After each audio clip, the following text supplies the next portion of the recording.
welcome back to the Accommodation Show. I am super pumped this week to be joined by the wonderful Andrew Bate, who's from Safely. Welcome to the show. Thank you, Bart. I'm so excited to have you on. I got in touch, or you guys got in touch with me a little while ago, and you said, "Hey, we're doing some awesome work in the glamorous insurance space. We would love to come on and have a bit of a chat about what we do." Now, obviously, insurance is a topic which is incredibly important, but maybe not the most exciting. So this episode, we will make it exciting by talking about some of the reasons why you can leverage insurance products, how it can help you and get you to grow. But before we get going, Andrew, I would love you to introduce yourself. Let everybody know a little bit about your story and your successes in this industry. Yeah, absolutely. Thank you. Well, I actually started Safely.com. It actually was to help a homeowner, a specific homeowner he had a second home in Wilmington, North Carolina. He went once a year and the house sat empty the other 50 some weeks of the year. And to me, that was the biggest waste I'd ever seen. How can someone so smart to have gotten a first home, then a second home, and then leave it empty? How could that happen? And so I started studying and interviewing hundreds and hundreds of homeowners, asking, how could you have the second home that's sitting empty? Like, what do you do with it when you're not there with your family? And I learned a couple things. I learned first that these homeowners were letting strangers stay. They were letting people from work stay, from church. They were donating a week to their kids' private schools, silent auction. So they were letting strangers stay, but they were strangers they trusted somehow. And that there's a big difference between a stranger you trust and an internet stranger. And that was the difference. And so what we did is, with that information, started a company. We started a booking site called trustedguests.com because we thought at the time this was the key to getting this whole industry working. And this was, by the way, in 2007, 3 months before Airbnb even launched. So this was a very, very new industry. And at the time, we thought if we could help you identify the people you trust, and by the way, you might trust people in a different way than I trust people, or we might trust people differently in our primary home versus an investment home versus a second home, then all of a sudden this market can be efficient and people can monetize this asset that they bought, because right now most were leaving that home completely empty, not monetizing at all, and that was frustrating to me. Yeah, right. I love the trusted guest thing, and that's something that keeps on coming up actually in my communities. I see it all the time. Is new founders setting up the best company that's going to get all the guests and vet them, and then everyone's going to go to the database and update the database with the bad guests. I personally, being from a product and from a technology point of view, I could just see so many issues with it. One, you can't get the data into the database. Two, is that data going to be accurate? Because then you're blacklisting people that potentially might not need to be blacklisted. And then thirdly, if somebody's actually intentionally going to go in and cause damage and do all these things that we worry about, chances are they'll be able to circumvent any kind of protections you put into place by using a fake ID or whatever, that kind of stuff. So it's an interesting one. So obviously that particular part, I can imagine that it didn't take off, as you sort of mentioned. So then what happened next? So we went straight into Safely. How did that work? Yeah, a couple of things happened, and yet where we really struggled was getting the supply. So we were working with some pretty exclusive groups. We were working with MIT alums, Emory University alums, McKinsey, the consulting firm, their alums, and helping them rent to one another. So we were within some closed groups where people already trusted each other. But where we struggled is we couldn't get the homeowners to actually go to that second home, clean up the owner's closet, get the sheets, do those 5 things they have to do before they could list the home. So conceptually, they said, yes, I absolutely want to do this. But then when it came time to them actually doing it, they didn't. And if you look at Airbnb at the same time, they were focused on Manhattan, where everyone lives paycheck to paycheck. And they were focused on second rooms in a house, which is pretty easy to get ready to book. If you find out at noon that a guest is coming at 6 p.m., you can get that second bedroom in your house ready, whereas you can't get the home that's 5 hours away all ready for a guest to come. And so we had a supply problem. I had a really good conversation with one of the co-founders of VRBO, Verbo now, and Carl Shepard. He said to us, like, why are you building another marketplace? Just try to make every reservation a little bit safer and infuse your level of trust and safety into every reservation. And that's the role you should be serving in this industry, in this Yeah. community. And so in 2013, end of 2013, we switched that business model from being a marketplace to just trying to make every single reservation a little bit safer, just like a credit score does in the United States. How can we make that homeowner more comfortable with that reservation? And so we switched. We switched to exactly as you were mentioning, Bart. We switched to identity verification to reduce the fraud, criminal screening. We keep a database of bad guests. And so we answered the homeowner's question of who's staying in my house. And then we built an insurance policy that would cover all the liability that a guest might have, a homeowner might have, a property manager might have, everything from $0 up to $1 million. We put that together. It took 2 years to build that insurance policy because there was no data at the time, and this was a small industry. So finally, in mid 2015, early 2016, we started to integrate with the property management systems and get going with the business model we know today at Safely.com. Yeah, wow. Okay, so that's interesting. So one of the things that I didn't realize, but it kind of makes sense now, is that you were trying to tackle that, the guest sort of screening process is what I would call it, first of all. And then you said, all right, we've got that part sorted. We kind of know what's going on and what the level of risk is per booking, which you'll be able to see on an aggregate value. And then you're like, oh, hold on, okay, we can build the insurance product because we've got a rough idea as to what the level of exposure and risk is, and then what our margins are in terms of one of insuring, and then the other one of offering having a profit within the company. So very interesting that you've kind of tackled it in that way, and that probably makes it also the case that you guys can take on, if you're screening all your guests, if that's kind of like a condition of entry, that you can do a lot more within the industry. So where insurance is getting super expensive across the board because there isn't the screening, if you've got the screening, then therefore you should be able to get better margins of profitability for everybody across the board. Am I hitting this on the head? Yeah, Is that? you're 100% correct. And we just see this screening or this data is completely related to insurance. It's not one or the other. With good data, you can have good insurance, but with no data, you have really bad insurance or expensive insurance or insurance with all these exclusions that you really need. And so if you get both of them right, or at least if they complement and support one another, then you have a more holistic layer of protection. Yeah, wow. That's that. I love it. I love it. It's awesome. I'm gonna jump into practical stuff because I think that's very, very interesting. And these questions are not prepared, so if it's gonna take you a second, then that's okay. But maybe they'll be a bit more challenging. So there's a few things that I'd really like some honesty on.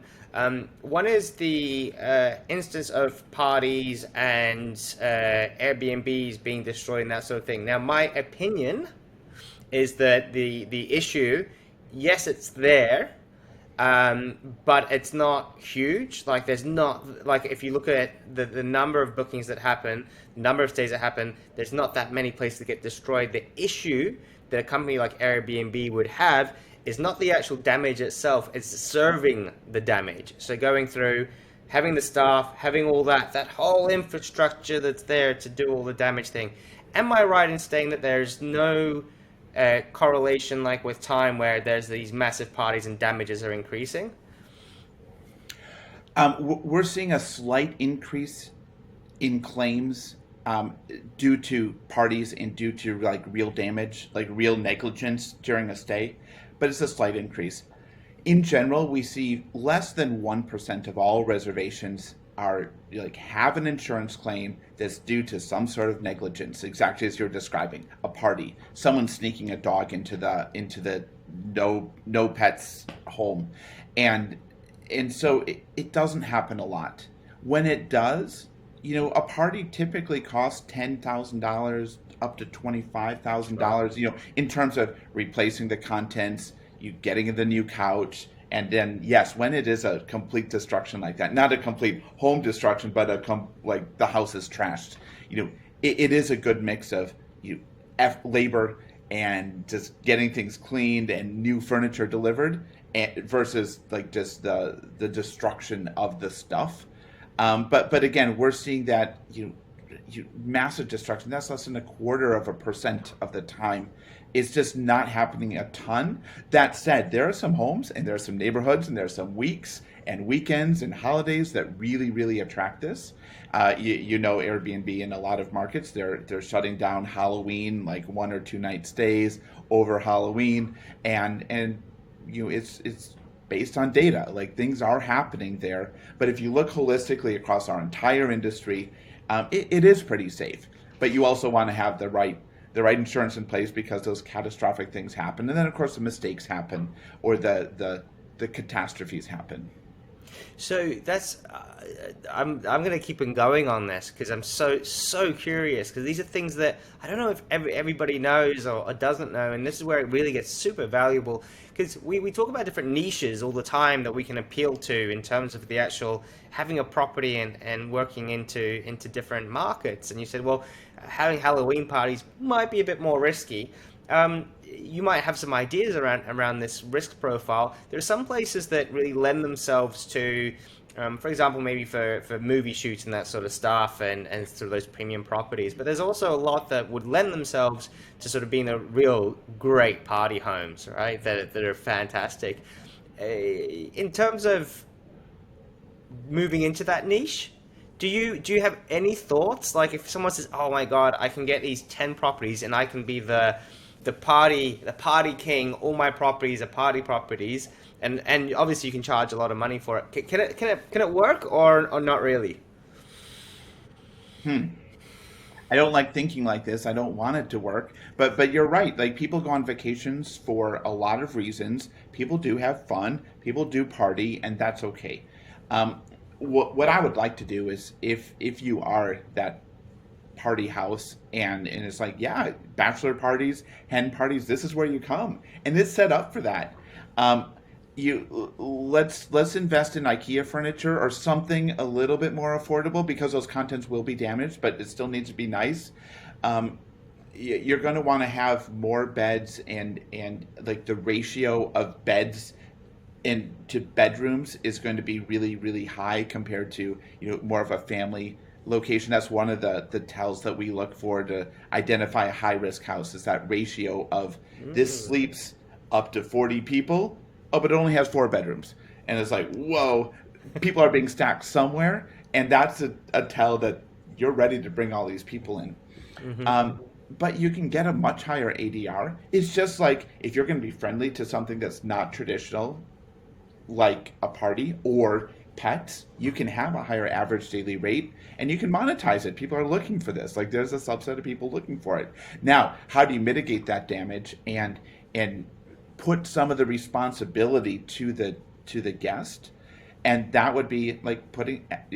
I'm mostly against a damage deposit, but in this case, I'd like a damage deposit. I'd like a lot more scrutiny about who's there, so each person, each guest feels responsible for the outcome. So that there's a little bit of social pressure to make sure that everything gets cleaned up at the end, and you don't get too crazy. I use one example because we've paid for this. The bar shut down. In Lake Tahoe area, bar shut down at 1 o'clock or so. The guest wanted to bring the whole bar back to the home, which you clearly at 1 a.m. and all the people who were motivated to go back to this home and continue having a bar for 5, 6 more hours, that actually ended up being really expensive in terms of damage. It didn't end up well. So how do we motivate that person who's a good person, who's having fun on Sure. his vacation? How do we encourage him to stay at the bar or go to someone else's house instead of into your house? And that's part of what we're trying to do. How do you get that guest to feel a little bit more responsible, and maybe they pay the first $1,000 of damage. So then they think twice, even if it is after 8 or 12 or 14 drinks. Yeah, yeah. Just such a great space. I'm gonna keep on going because like I really haven't even had the chance to talk to someone that's actually looking at this on more of an aggregate value and assessing risk, right? And these business strategies that loads of coaches and loads of people, they're coming up with all these ideas, and a lot of the time I'll be shaking my head going, oh, that's just terrible. You're just asking for a lot of trouble. But that's also the negativity in me, right? Maybe there's an opportunity there, and you can find a way to build it and make it work. So, what about the this? I don't know if you've played around with this idea yet. I think they're called 420 houses or marijuana houses. In obviously the states that are legal and that sort of thing. It's almost a little bit like pet friendly, but not pet friendly. Do you guys insure 420 houses, and also have you done any work on that at this stage? Yeah, I don't have any data on how the outcomes at those homes are different from others. There are only a handful of property managers that are really like Focusing. publicizing that this is a friendly home for that. That said, I'll take someone who's smoking. They're pretty calm. They're causing much less destruction than people who are using other drugs, who are drinking, or having other types of parties. Like, this is my type of people. They'll have a pizza, they'll chill out, and there might be a spill or something here or there, but really, these end up, in my very limited experience, without a big data set here, this is an okay behavior in one of our homes. Okay, so I'm going to move into something which is quite interesting. So obviously there's your product which is on the market, and I hope that anyone that's listening, you can understand that Safely will be there to be your anchor to help you figure out whether your guests are the ones that you want in your home when you're not using a platform like Airbnb. And we can go back to that in a second if you want, but we don't have to. I think a lot of people will understand the benefits and disadvantages of using Airbnb, and I don't want it to become about that. What I'm really interested in, because you're not in Australia, you're not all over the world yet. Once you come, obviously you go, all right, go and use Andrew's product. But let's say I don't have the opportunity to use your product at this particular moment. Is there any kind of bridge that we can have? Are there any steps that you think every property manager should have to mitigate a bit of that risk, and a few things they can do without having to share all of your trade secrets, but also to add a bit of value out there to people that genuinely have got their properties and are like, ah, shit, I've got to think about this. What do I do next? I get asked this question quite a lot, and it's like, well, always take an ID right before people come. What you've got, and you have to balance out the sort of what will the guest tolerance be in terms of providing information as well, right? Because you can't get them signing contracts, and then all of a sudden you can do damage deposits and all this stuff and make it too complicated and a horrible experience for the guest. Do you have any tips for us? Yeah, what we found is there's a profile of guest where 70% of the bad outcomes are caused by a profile that represents about 14% of guests. Think of it like the 80-20 rule. There are some guests who, like if you've done 100 reservations, there's a type of guest who's going to be problematic. Their profile might be not as complete. They might ask some weird questions pre-booking or post-booking, and your radar goes up. And that doesn't necessarily mean they're bad or anything like that, but you're getting a feeling. And what we try to do as a whole company is help people focus on that 5%, 10% of guests who are like concerning and who are showing flags that like they have some weird questions. I mean, for example, we had one, they're asking all these questions about what's the view like from the jacuzzi. And yes, they were doing some triple X film production there, but they're asking these weird questions. And same thing happens, with your guests. So you're getting a feeling for that. And so what I like to do and what we like to do as a company is add friction for those high risk guests. we don't want to turn down revenue. We don't want to say, no, you can't stay here, especially low season. There's room for everyone. But we do want to put more time into those high risk guests. Maybe that's when you come and visit them, meet them at the front door. Maybe that's when you deliver cookies every night, or change the filter in the air conditioner, in the heater, and just say, oh, I just have to do this one thing quickly. They know you're watching. The other thing that we like to do is like be upfront and say, hey, there's a police officer who lives next door. He's like he's really sensitive to noise. And oh, and I live, 4 doors down. So if you need anything, I'll be there to help you. But that's a signal that you don't have an open license to party. And so just a couple of those things, just saying, look, if like, what happens when you do party, when you do break these rules, like there are consequences. We've had them before. Of course, I'm not saying that would be a problem with you, but if you want to cancel, no problems. I'd be happy to help you with this. This isn't the right home. And we've seen a lot of success, like dropping those little hints that would make this not the right house for someone doing something really bad. Whereas if you're there with your grandparents, like who cares if there's a police officer next door? That's actually good. Maybe you get more protection or things are a little safer. And so it really is you absent those draconian measures that you mentioned, it really is about just like dropping a couple of hints, putting extra effort when you're worried. Is Does there that make anything? sense? Yeah, oh yeah, it's awesome. I love the idea of creating more friction, and I want to just focus on that for a second because I guess there's so many different ways that you can interpret that. Asking for ID is a friction point. Asking for a credit card for a deposit is a friction point. If you got them to sign a contract, that'd be a huge friction point for a lot of people, especially if it's way ahead of time, and I think you'd have to be hassling them to do it. Um, uh, and obviously you've got the converse of that, so the friction being more sort of the policing of it. Hey, oh, we've got cameras in the property and that sort of stuff. And we'll come back to cameras in a second. But is there any other friction points that you can think of, or that you guys use that are like, these ones really help to sort of navigate the people that you don't want there to not book or not stay? Yeah, I mean, the ones you mentioned are there. We do a background check on if our property manager wants us to run a background check, the guest has to go through a few extra steps. And that is friction, but this friction, so the property manager is balancing, do we add friction for the guest because our homeowners are happier? So we can recruit our homeowners more, we can retain our homeowners more, we can have a better business operationally. And is that friction worth it or not? And that's the question. And different types of businesses, different types of homes are going to you kind of mandate different types of friction and levels of friction that are acceptable.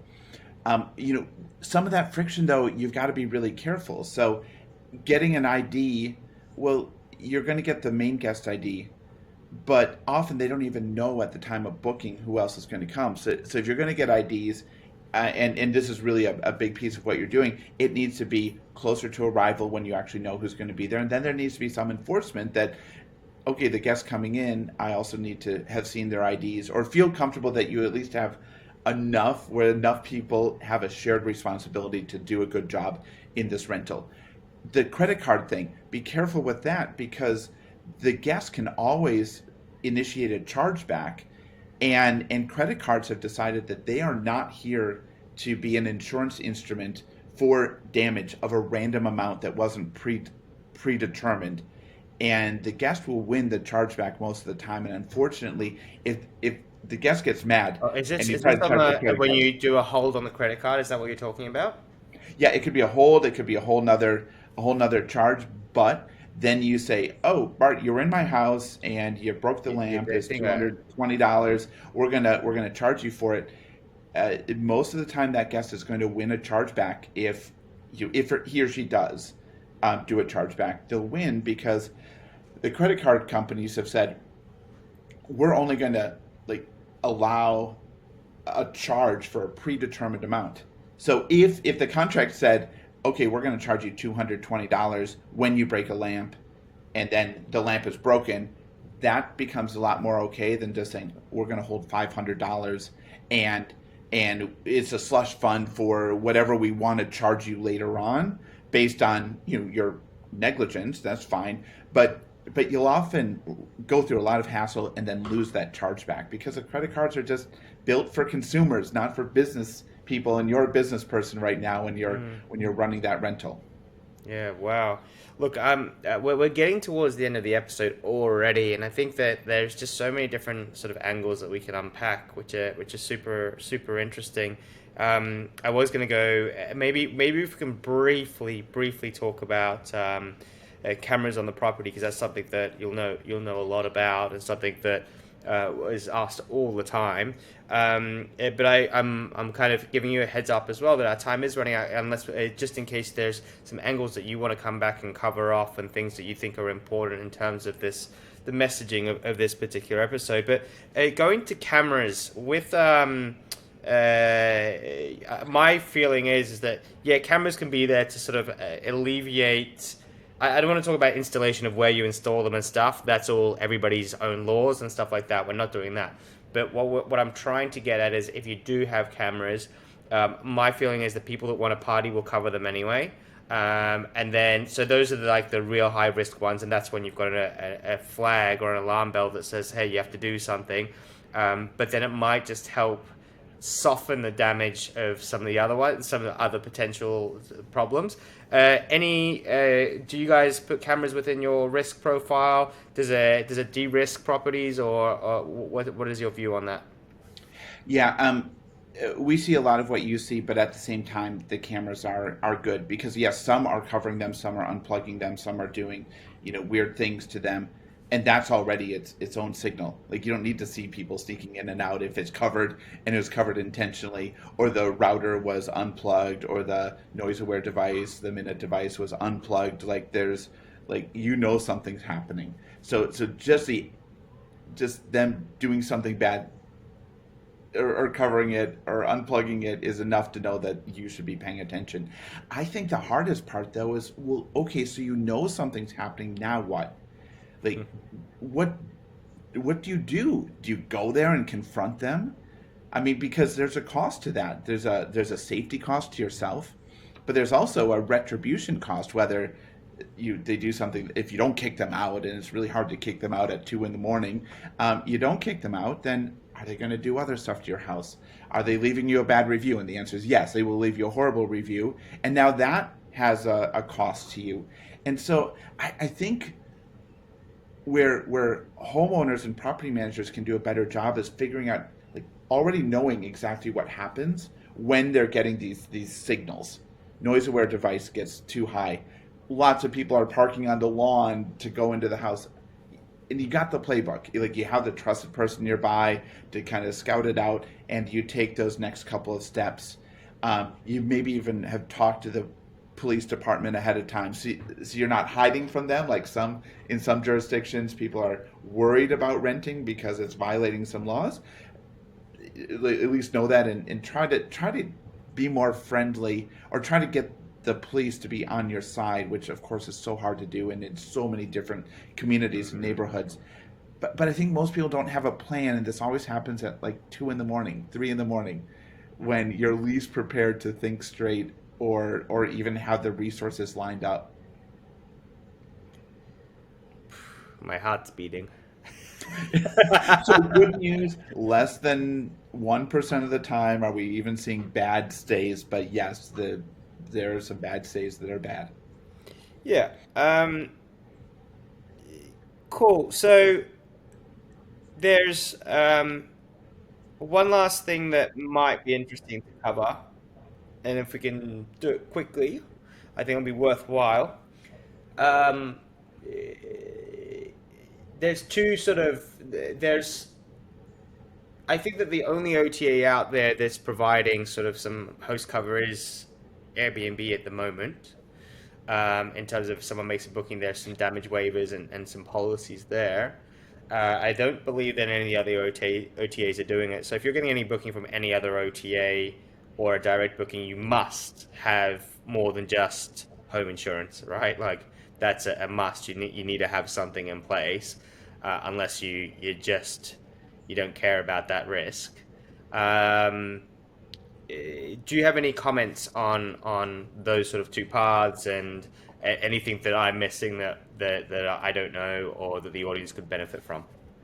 Yeah, probably two things. One is Verbo does have a host liability policy as well, and it does cover some good things. It covers some of the liability that that host might incur if the guest gets hurt, and to us, that's one of the most important things because we can focus on bad parties. Those are a lot more affordable than a bodily injury claim where someone falls through a balcony, slips on the stairs, or drowns in a swimming pool. Those are the important ones, and that is an area where the booking sites sometimes have really stepped up and done a good job, and sometimes have just done a horrible job and haven't taken care of legitimate claims. To me, there are two things that really matter. Number one is you need an insurance policy for you. Like a policy that Verbo has, that Airbnb has, anyone else has, is for their company. It protects their company. Now, by proxy, it might protect you too, but that policy is written for the company, and it has profit and loss goals, things like that. A real insurance policy that you get from a real broker, a real agent, is going to protect you. And often enough, you, the homeowner, this is one of your really big assets that you're hoping is part of your retirement package, or maybe you live in this home later on. And so it really is get a policy for yourself. Don't count on someone else's business policy to help you. And Bart, as you said, we're moving into an era where your reservations are not coming from a single source. Of course, everyone wants direct bookings. That's fine, but we're going to see more and more booking sites, and you're going to want reservations from each one of them. They're going to have different types of customers, different types of guests, and you're going to want to be there. And the technology to allow you to distribute is going to be there too. So really, your trust and safety solution needs to be where your master calendar is, and that's in your business. You can't count on someone else to provide it. I mean, if you look at a random example, like if we were to sell insurance to Qantas, and they're listed on hundreds and hundreds of sites, we wouldn't sell insurance to Qantas through Expedia. We go to Qantas and say, hey, all your flights, like we want to make sure we're insuring that book of business. Same thing here. Your reservations are coming from all over the place, from your CRM, direct bookings, Airbnb, TripAdvisor, everywhere, and you need that solution. You can't count on any one of the booking sites for that solution. Gotcha. All right. Well, look, fascinating. And what I enjoyed about this episode is we went down some paths I didn't expect to, where insurance is the overlying, I guess, solution to some of this problem. But there's also we're trying to quantify some of the problems that are there and find opportunities as well as what I really like to do. And it's all about strengthening people's businesses and make it easier for them overall. So if you are listening, make sure that you've got the right insurance for you is the overall answer. Andrew, thank you so much for coming onto the show. I very much appreciate it. You've done something for the community. Is there anything that we can do to support you? Yeah, well, thank you very much for the opportunity. No one likes to talk about insurance, so I just love talking about it anytime someone will listen. So thank you for that. If you have concerns, like what worries you about running your small business, about allowing guests in, and I talked about some of the concerns, but I'd love to learn more about, what's keeping you from recruiting a homeowner, what's keeping you from listing on a certain channel, what are you worried about? Because we're in the whole business of trying to mitigate that risk. So if you're worried about something, we want to build the right product. You leverage our data, leverage our insurance, leverage anything else, our relationships with the booking sites, with the property management systems, whatever it is. We want to be able to help make this a really safe community, a safe industry, but also one that doesn't have friction. It's just as easy as booking a hotel or an airline. It's friction free for all the times when it should be friction free, and a little bit of friction when there should be friction. But that's our whole goal. So if you can email me and tell me what your biggest problems are, that would be really valuable as we build version 3, version 4, version 5 of Safely.com. Beautiful. Now, if anyone wants to connect with Andrew, all of his links and bits and pieces will be in the show notes. So make sure you reach out to him. I'm sure that he'll respond to an email or even a Instagram message or a LinkedIn message or whatever platform you find him on. Andrew, thank you so much for joining us. As usual, if you loved our episode, please make sure that you follow, like, subscribe, hit the little bell. It means a lot to us, and it means that we can continue bringing great guests to the show. Once again, thanks so much. We'll catch you around. Have a fantastic day. Thank you, Bart. Cheers.